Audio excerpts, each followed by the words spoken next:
Thank you, sir. Now we invite our guest of honor, Padma Shri Dr. V.K. Saraswat, to share a few words with us.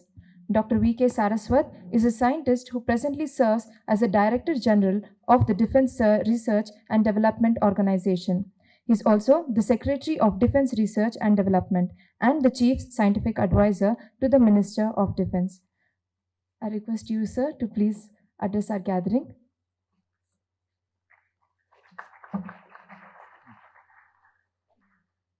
Namaskaram. Honorable Chief Guest, Dr. Ramurthy, Honorable His Holiness Jagat Guru Shri Shri Dr. Bal Gangadhar Mahaswamiji,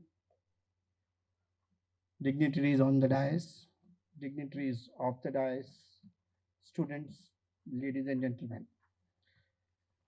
It's given me a great pleasure to be in this conference today. And at the onset, I would like to congratulate the organizers for choosing a theme which is so apt and timely today.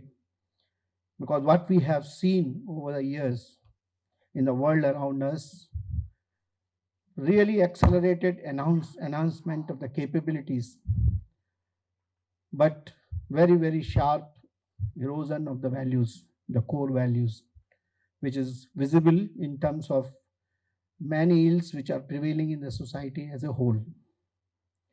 If you look at both science and spirituality, they all aim at understanding the ultimate truth.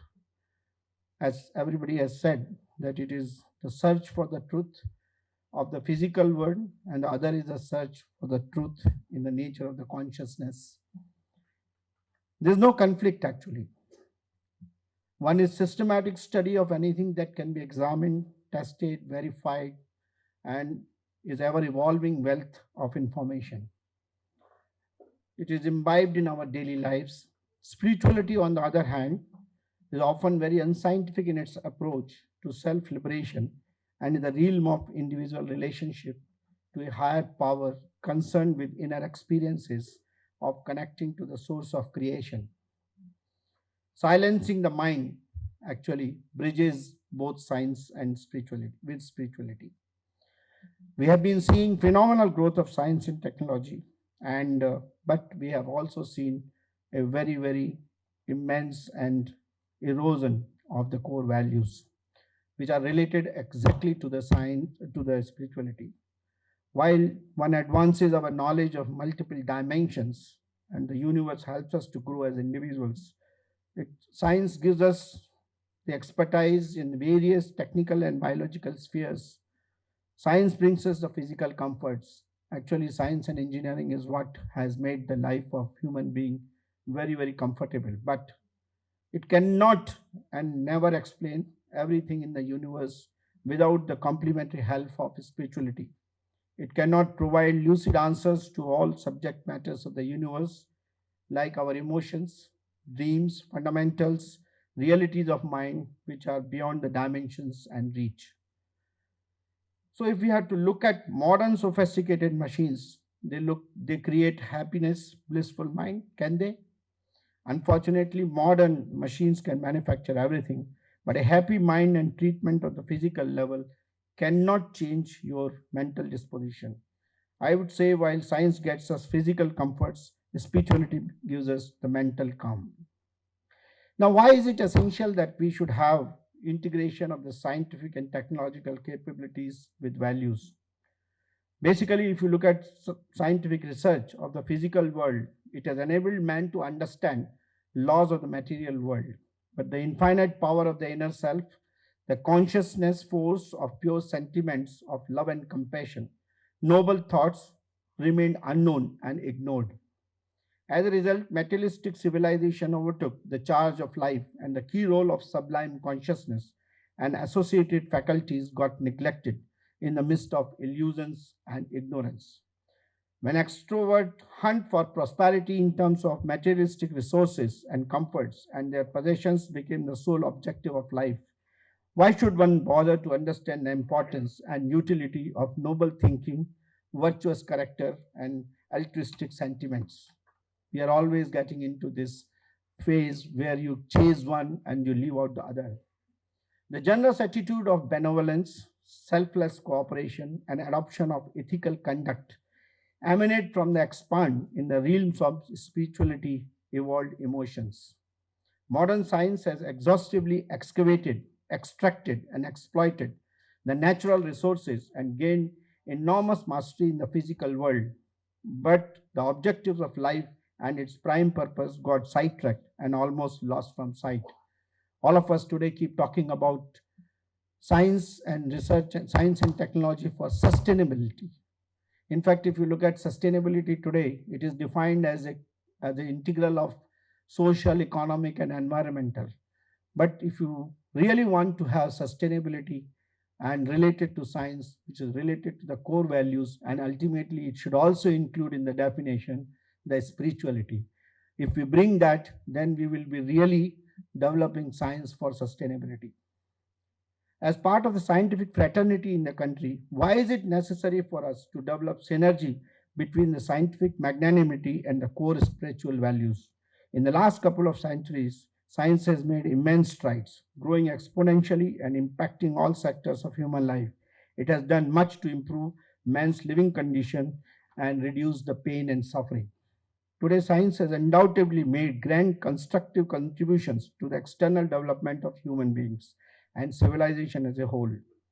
But it has unscrupulously invented, dreaded productions of mass destruction and global devastation. Its unchallenged might and reckless advancement appear to be threatening the very existence of life on Earth. That's why I said sustainability. It is high time the tyranny of this unbridled blind power is controlled and made accountable to humanity.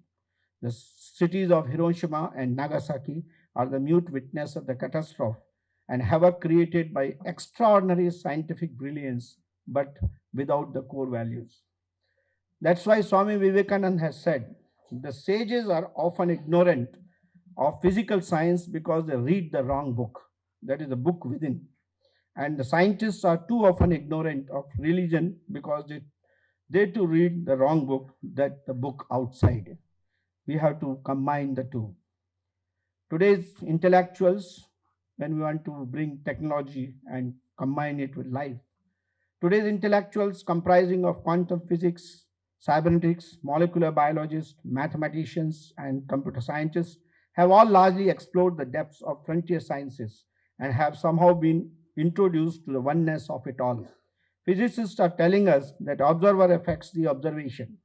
Science is showing that we no longer perform objective experiments. Instead, we participate in subjective experiments because our minds, thoughts, and expectations bring the results we expect. It is not that we are changing reality, but that the definition of reality itself is changing.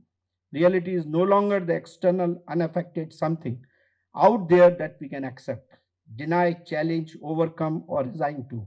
It is something that is inside us, but that is only half the truth. The other half is that we are inside it. Lord Krishna in Bhagavad Gita said that to know about the outside world, one needs to know about himself first. A scientist whose character is wholly positive and who is open to the spiritual knowledge of the origins and contribution of matter can make discoveries that will neutralize the negative effects of fission and harness the powers of fusion. Einstein said, the intuitive mind is a sacred gift and the rational mind is a faithful servant. Again, a combination.